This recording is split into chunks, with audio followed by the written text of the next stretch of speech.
আমাদের নেতা এই 7 দিন পরে সাংবাদিকদেরকে এই কলাপাড়ায় প্রায় 70 কোটি টাকার চাঁদাবাজির প্রমাণ দিয়েছিল। আপনারা জানেন না 2 মাসের মধ্যে কলাপাড়ায় 70 কোটি টাকার চাঁদাবাজি করেছে তারা।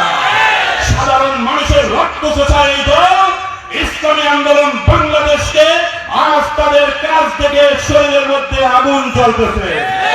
সংগ্রামী তৌহিদি জনতা, আমি সাংবাদিক ভাইদেরকে বলবো, আপনাদের সম্মুখে 7 দিনের আলটিমেটাম দিয়েছিল। যদি আমাদের নেতা জবাব দিতে না পারে তারা প্রশাসনিক ব্যবস্থা নেবে, আইনানুগ ব্যবস্থা নেবে।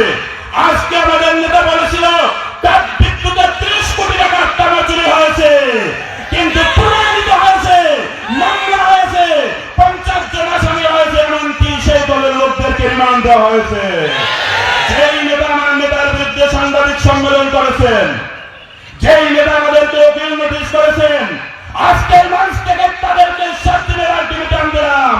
যদি আপনারা 7 দিনের মধ্যে ক্ষমা না চান, আপনাদের সেই চোর গুন্ডা চাঁদাবাজদেরকে দল থেকে বহিষ্কার না করেন, আমরাও গ্রামে গ্রামে বাড়িতে বাড়িতে লিফলেট বিতরণ করে মানুষদের জানিয়ে দেব আপনারা চোর পালন করছেন।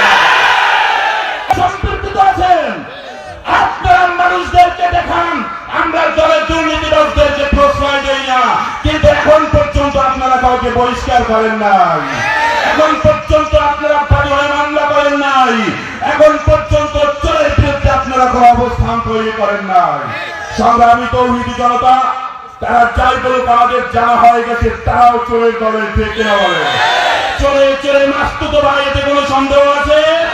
ইসলামী আন্দোলন বাংলাদেশ আগামী দিনে পরাপরায় একটি আদর্শ ভিত্তিক সমাজ গঠন করবে, প্রত্যেকটা মানুষের নিরাপত্তার দায়িত্ব পালন করবে। আমরা প্রত্যেকটা ব্যক্তির কাছে পীর সাহেব চরমার সালাম পৌঁছে দেব। হাত পাকার পক্ষে আমরা প্রত্যেকটা মানুষের কাছে দাওয়াত পৌঁছে দিয়ে প্রত্যেকটা স্থানীয় সরকার নির্বাচন থেকে শুরু করে সংসদ নির্বাচন পর্যন্ত